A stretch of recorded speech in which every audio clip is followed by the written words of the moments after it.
thing on our resume, right? And he's saying your reward is in heaven. So you shouldn't be expecting immediate gratification or rewards down here. And we know that God's standards is not the world's standards, right? So even though Joseph did right based off God's standards, the world didn't care about that because the world is not of God, right? Or Satan is the prince of this world. So it teaches us that. It also teaches us that waiting is a common Christian theme. The wait is purposeful, right? And then lastly, it teaches us that God appoints our start times and our stop times, which is what he did for Joseph. So our lesson starts off kind of like mid Genesis 41, but at the beginning of Genesis 41, it lets us know that Pharaoh has these two troubling dreams, right? The dreams of the 7 fat cows being eaten by the 7 skinny cows, and then the 7 healthy grain being eaten by the sickly looking grain. Nobody could tell him what it meant, right? All of his musicians, magicians, wise men, none of them knew what it meant. And then, and only then, the cupbearer remembered him, right? So he tells them about Joseph. Joseph is taken from jail. He's cleaned up. He goes to see Pharaoh. When Pharaoh asked him to decipher the dream and asked him, if he could do it, Joseph replies in verse 16, no, I can't do it, but God can do it, right? So First Lady mentioned last week about how Joseph had to go through these things to humble him, right? Because as a 17-year-old given his gifts, he was prideful a little bit, So here it is. He finally got it, being in the jail that many years. Right? He finally got it. It's not my gift. It's God who's doing this. So he says, I can't interpret it, but God can. We see his transformation to humility and dependence on God. Okay? And Pastor is teaching the home run life, right? And Bible class. So it lines up perfectly with the life of Joseph. And, the other teachers have alluded to it. So here, prison was his first base. Well, his first base, because we know home base is connection with God. And then first base is character development. That's where he built his character in prison, right? So I know a lot of us is like, that's bogus. He was wrongfully put there. He wasn't wrongfully put there. God put him there, right? God allowed him to be there because that's where he needed that character development or to learn to win within, right? And so in verse 16, when he tells Pharaoh this, he's now understanding that my help is not coming from my father, right? My help is not coming from Potiphar, who put me over everything, but my help is coming from God. And guys, sometimes when I was even, listening to some of the other lessons, it let me know that sometimes we need the pit. And we don't want to say that because the pit is painful. We're alone a lot of times in the pit, but we need the pit because it reminds us to look up. Right? It reminds us of where our help comes from. When we're on level ground and we can see some stuff, we think we got it, right? And God has to allow us to be in a pit so that we can look up and know that we have to depend on him, right? So the pit, there's purpose even in the pit. And so the first part of the lesson teaches us to seek God's wisdom. So, like I said, we went through all of this. He tells Joseph his dream. Joseph says God can interpret your dreams for him.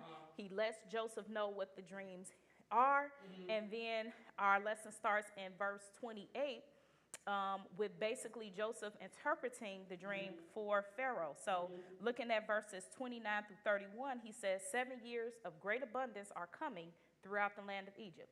After them, 7 years of famine will take place, and all the abundance in the land of Egypt will be forgotten. The famine will devastate the land. The abundance in the land will not be remembered because of the famine that follows, for the famine will be very severe. So, guys, it's letting us know this famine is going to be so bad that you're going to forget about the good times. That's how bad it's going to be. You're not even going to remember all the abundance because of the bad times. Guys, sometimes we do the same thing, right? We allow our bad times to cause us to forget all the blessings that God gave us. And we're going to talk about it in a little bit, but sometimes he gives us those years of blessings to prepare us for the famine. And if we don't prepare the right way, then that famine going to hit us just like it hit everybody else. So So those verses talk about that. And then in verse 32, when it says, since the dream was given twice to Pharaoh, it means that the matter has been determined by God and he will carry it out soon. So he's letting them know this is going to happen soon and very soon, okay? So this is something that we need to prepare for. So Joseph, now mind you, he's still a prisoner at this point, right? He's still a prisoner. They just cleaned him up to see Pharaoh, but he don't know if he's going back to jail or not. But in verses 33 through 36, Joseph gives Pharaoh a business plan idea, right? He says, so since we know that this is happening, you need to select somebody to be in charge of this. You need to, get a team. We're going to collect during these good years, food during these good years, so that it's going to be food during the bad years. Right? And in one of the verses, it says he proposed to collect 1/5, okay? So through my studies, it suggested that there was already a tax for Pharaoh, right? Which we know tax has been around for many a years. Yeah. So this is not, unheard of. Yeah. But it proposed that maybe it was like a 10% tax. So Joseph is proposing to raise the tax to 20%, right? Half of us going to win for it. It didn't matter what he was preparing for. They raise taxes. We already paid, but he did it because it was purposeful. So, guys, the thing is this. Like I said, he's a prisoner still, but he's still trying to help them and give business plans. How many of us could say that we would have done the same and not allowed our bad situation to make us bitter, right? I know if I had just got out of jail and they asked me, even if I had the gift, I'd have been like, sorry, fresh out of interpretations. Y'all figure it out. None of y'all got it. Sorry, But he did not allow his bad times to make him bitter. Instead, he made sure to give them what God gave him. Like he said, it's not from me anyway. It's from God. So, guys, especially, well, not leaders, but Christians, period, because God gives us all gifts. It does not matter how you feel. It does not matter who wronged you, who you like, dislike, whatever. Whatever gift God gives us, we don't have a choice but to use it. That's what Joseph is teaching us right here. Period. It don't matter my good days, bad days, whatever. We have to give what God gives us. Yeah. And so Joseph, he did just that. Then verses 37 through 46, that's where we all shout. Because that's where Pharaoh says, look, it's nobody wiser than Joseph at this point, right? He was the one able to tell me the dreams. Clearly, God is in him. So, yes, he's the wisest. You in charge. Right? He gives him the ring. He drapes him in these royal clothes. He said, you're going to be in this chariot behind me. He says, I am in charge of all of Egypt, and I'm the only one more powerful than you. He said, when people, before they even move a hand or foot, they got to ask you. Right? So we get to shout him because we know Joseph's story. Right? So we like, yes, finally we see the reward. We see, the vision. We see finally that he kind of catches a break. Right? But let us not forget what came with it. See, this is what happens, guys. Sometimes we look at people, and I'm sure people looked at Joseph like, dang, he 30, he in charge of all of Egypt. I would love that. Not looking at what it took to get there, right? Some of us want the gift, but if you told me I had to go to prison to get the gift, guess what? God, you can skip me and give me the next one, okay? So, I'm just encouraging us to not seek after a gift that God has not given us, okay? Don't seek after it. Trust me, he's going to give us all gifts. That's what the words say. But don't seek after something he has not given because it comes with personalized trials, okay? And I'm a living witness to it, right? Being a teacher, and some of the other teachers might be able to attest to it, there has never been a lesson that I have taught that it has not worked on me double time because I'm going through it, been through it, or my least favorites, I teach it and then I go through it. Because God is saying, you need to practice what you teach, right? When we did Celebrate Recovery or Grief Recovery, and that was in 2018, I believe, my mom got worse at the end of 2018 and passed the next year. I had to do every single thing that I taught to make it, right? So, guys, again, every gift comes with personalized trials.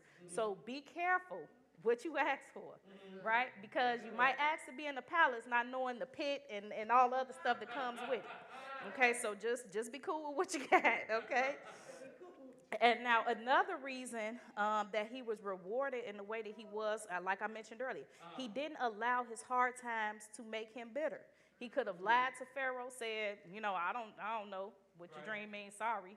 He could have, twisted the vision up or whatever to get himself out of prison and then headed out of town. Right. I probably would have did that too. Right. But he gives what God tells him to, right? Because he's seeking and he's following God's wisdom. So he shares that with Pharaoh, and then he's put in charge, right, of everything. And so then the second part of the lesson, verses 47 through 49, teaches us to make sure that we are following God's plan. Okay, so now Joseph is in charge, of everything. He got his team. They're gathering all this grain like they're supposed to. Verses 47 through 49 tells us that he stored up the grain in each city. And he stopped counting because during those 7 years of abundance, it was so much that he just stopped counting, right? But in every city, there was like a store place of grain, of extra grain for when they needed it. So guys, like I mentioned earlier, the prison, that was his first base. That was his place of character development. He learned humility, and he learned that he needed to depend on God in prison. And then here, he's like second base, kind of on his way to third base, because that's the community base, right? So now he's working with the people. He has this team. They're gathering the grain, and I'm sure people are looking at him because he's a leader now, right? Like I said, they can't move without his permission, right? So now this is the community base. And so, guys, this is important because it's letting us know through these verses that they collected all the access during those years of abundance. How do you respond in your wealthy season? Right? This was their season of abundance. And he responded by remembering God's plan. Right? He did not let the abundance go to his head. He didn't get cocky. Right? He didn't do like some people in leadership and go crazy with power and try to store some stuff to the side for himself. Right? But he remembered what God's plan was. And guys, I want to argue that he kept God's plan because he was prepared. Okay? And what prepared him was God's boot camp from the time he was 17. All the bad stuff that he had to go through, it prepared him for where he was. Right here it is. He's 30 years old over all of Egypt, but his trials is what prepared him for the position. Right? And sometimes we think that trials can be avoided. Of course, we don't want to go through them, but they strengthen us. And guys, they prepare us for where God has taken us. Right? And I know, we think that, okay, maybe he didn't have to be thrown in the pit by his brothers, or he didn't have to go to jail. He needed every step. Every single step. If he did not go to the pit, he would have never been in Egypt. If he didn't go to Potiphar's house, not only would he never landed in prison, but think about the leadership that he learned in Potiphar's house. Remember, in Potiphar's house, he was over everything, right? That same leadership is what he's using now to be over all of Egypt. Okay? And then if he wasn't in prison, of course, we know he wouldn't have gotten to the palace or, commanding Egypt. Think about it this way. I know we talked about earlier, it's kind of bogus that the cupbearer forgot about him, right? Kind of bogus. And so he stood up in another couple years. Guys, if the cupbearer did remember him, what would have happened? What would have happened if 2 years sooner he said, let me tell you about Joseph, and then Joseph got out of jail? I wouldn't have stayed in Egypt, right? But if he didn't stay in Egypt, he wouldn't be where he is. So every step of the way was purposeful. Guys, we have to learn to trust God's plan. We have to learn to trust his plan. Every single thing that we might perceive as bad is all a part of his plan. He was able to excel the way that he was with his gift because God taught him how to handle prosperity, but he also taught him how to handle poverty, right? He knew how to handle plenty and poverty. Remember, in his father's house, Joseph gave him everything, right? He was his favorite. He didn't even have to work in the field like his brothers, right? He knew how to deal with plenty. And then even in Potiphar's house, he was a high-end slave, okay? So, I mean, he wasn't like the other workers, okay? So he had plenty. He knew how to deal with plenty. But God says, I need you to know how to deal with poverty too. So now you got to spend time in the pit. Now you got to spend extra time in prison, right? So you got to learn how to deal with both. And God is so good. That he teaches us these lessons before the test. He's saying you got to learn to deal with plenty and poverty because both of them is coming. Right? You're going to have 7 years that you got to learn how to deal with plenty because you'll lose your mind if you don't. Right? But you also got to deal with poverty because in those years of famine, if you're not prepared, it's going to destroy you. Right? God is so good that he prepares us the same way, guys, if we're paying attention. Okay? So, and I love where it talks about, and I thought I wrote it down, but maybe I didn't. But in Proverbs where it talks about how your gift will make, a man's gift will make room for you. I love that verse, right? But the thing is, even with the gift, and we shout at that verse, right? Because we're like, yes, God, make room for me, right? But the thing is, in order for us to get to that room, God has to prepare us for so much so that when we get to that room, we don't self-destruct. Okay? And this is what he did for Joseph. And so, guys, and it brought up Philippians 4, too. Even when I was studying, I thought about Paul saying, I have learned in whatever state I am in to be content. Right? I know how to deal with a lot. I know how to deal with a little. Right? Because, again, if we don't learn these things, we will self-destruct. We see all the time or hear of all the time these people on Wall Street, you know, that lost their money and they killing themselves, jumping out of buildings, right? Now, I ain't going to lie. We know when we hear that, it usually ain't people of color. You know why? And this Black History Month, so I'm gonna say it, okay? But it ain't people of color because guess what? We know how to deal with poverty. So if you take the little from us, we ain't going to self-destruct because we're going to make something new. Right? We're going to figure it out because God has showed us through many, many years of how to deal with a little. Right? So we thank God for even the bad times. Right? And so the last few verses of the lesson teaches us to be fruitful even in famine. Okay? So verses 50 through 54. So I forgot to mention. So when Pharaoh was handing out gifts to Joseph, the ring and the clothes, he also gave him a wife. Okay, an Egyptian wife. And so he being fruitful, right? He doing what the word say. So in verse 50, it lets us know that he has 2 sons, and this was right before the years of famine with his wife Asenath. Okay, and so verse 51 says this. Joseph named the firstborn Manasseh and said, God has made me forget all my hardship and my whole family. Guys, if y'all got y'all book or mentally, just underline forget. Okay? We do not understand that sometimes it's a blessing to forget. It's a blessing to forget some stuff, right? It's some painful stuff right now I'm trying to forget, right? And so here it is. Joseph is giving thanks to God for forgetting about the painful stuff, right? Christian author C.S. Lewis, he wrote in his book, The Great Divorce, that hell is a place where people constantly remember. They remember everything, every painful word or action done against them. And heaven is the opposite. Right? Which is why God says he'll take our sin and throw it in the sea of forgetfulness. Right? Guys, it's a blessing to forget. And guys, don't, so you know how the old folks used to say, don't forget where you came from. Right?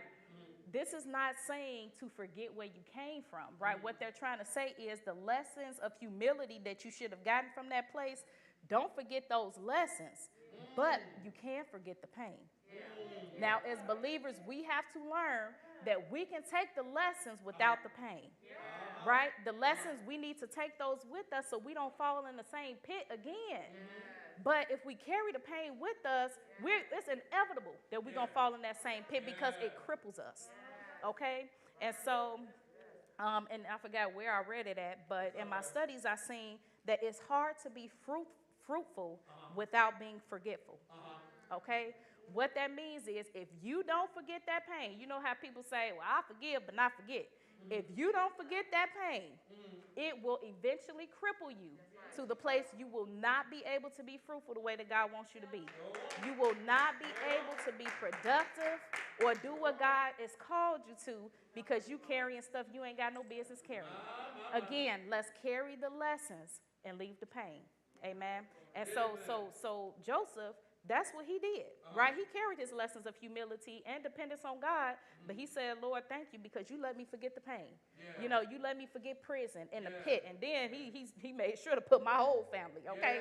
Yeah. He said, I'm forgetting about all of them, right? He's forgetting that pain. And then in verse 52, he says, and the second son he named Ephraim and said, God has made me fruitful in the land of my affliction. All right. God can turn things around. And we know it. We know he can.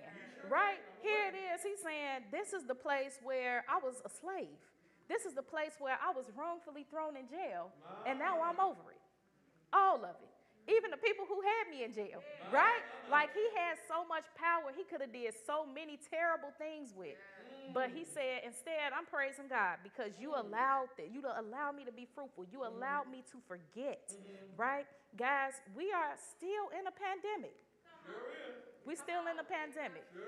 And guys, I know so many people, including myself, that has been fruitful during this time because God is so good and he's so able that he will allow you to be fruitful even in the season where everybody else is struggling, right? And so he thanks God for blessing him. And guys, another important part about this is both of his sons, he gives Hebrew names. Now, mind you, his wife is Egyptian. His boss is Egyptian. He's in Egypt and over Egypt. He's surrounded by Egyptian culture and Egyptian gods. But he says, I'm still keeping my connection to God. This is my people. This is the God of my people. I'm not losing my connection to him. My sons will know who he is, right? And guys, this is a reminder to us to not forget, again, where our help comes from. He could have easily said, look, God left me up in here in this prison all these years, and Pharaoh was the one who promoted me. Right? He could have easily did that and converted to Egyptian culture, but he said, no, it was God. Right? So I'm keeping my connection, right? This goes right back to home base. Everything starts and ends with God. He kept that connection through every single base that he ran through, right? And here in these last verses, we see that he's right in third base, right? Competence. He's seeing the results. Okay, Pastor talked about on Tuesday how we can't go around skipping bases. Can you imagine what would have happened if he tried to skip some bases? If he tried to skip well, first off, he couldn't have skipped to being the ruler of Egypt. It was just impossible, right? He couldn't skip to the community base because he was too prideful, and even his brothers didn't like him, right? So he didn't have a choice but to do what he needed to do at home base, and then go ahead and go to first base where he won within, right? Now, I don't think have much of a choice on his first base, right? Sometimes we just kind of land there. Right? But like I'm teaching the kids with this, as long as we have that connection with God, even if we are confused about where to run, he'll lead us. Right? He'll help lead us to that first base. I don't think nobody said, well, I want to be in prison or the pit so I can have character development. Right? But thanks be to God, because of his connection with him, that's where he led him for his character development. Right? And some of us, too, have been in places where we know we've experienced growth, but we wouldn't have chosen it ourselves. Okay? So, again, making sure that we keep that connection with God so that we're carrying him through each of these bases. And then verse 53. Then the 7 years of abundance in the land of Egypt came to an end. So now the famine here. Okay, verse 54 says, and the 7 years of famine began, just as Joseph had said, there was famine in every land, but in the whole land of Egypt, there was food. The whole land of Egypt. Guys, remember I said, it don't matter if you feel good, bad, ugly, whatever. You got to share the gifts that God gave you. When you do that, other people are blessed. Right? It was through the gift from God that he shared that the whole land of Egypt was blessed. Imagine if he sat on the gift. Hint, hint, wink, wink, right? Imagine if he sat on the gift. Imagine if he didn't give what God told him to give. Imagine if he allowed bitterness or anger to quench the gift, right? Not only would he have suffered, because he probably would have still been in jail if he couldn't help Pharaoh, but the whole land of Egypt and every neighboring area, right, would have suffered, right? So we guys as believers have to understand that how to handle hard times, right? And how we handle it, first off, is remembering the good times. Remember, I said he allowed those 7 years of abundance to prepare for those 7 years of famine. God does the same for us. right? Sometimes it feels like what we say, one thing after the other. We get hit back to back.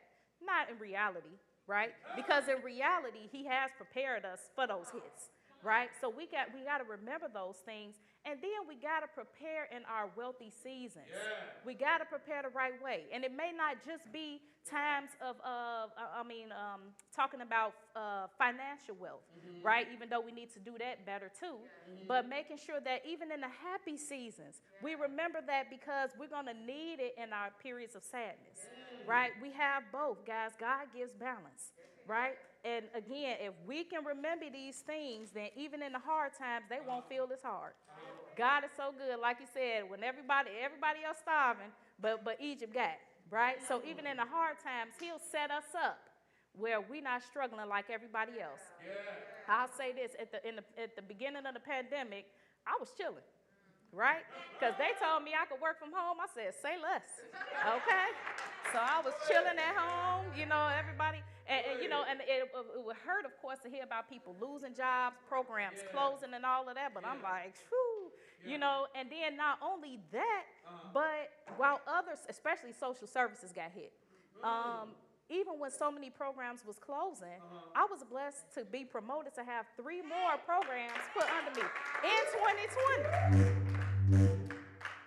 And this was in 2020. So I was like, God, when I read this, I was like, it was the same thing. And then even now, while we're in a pandemic and people are struggling to try to recover, right? God, now they trying to give me 4 new programs. Now, I don't know if I want it, but the fact that it's there and that there is opportunity for blessings during hard times. Guys, if we're faithful during our hard times, I promise they won't feel so hard. Amen. So please, guys, be encouraged through this pandemic, through your personal hardships, that God is able, that he's there, and that he will help us every step of the way. Amen.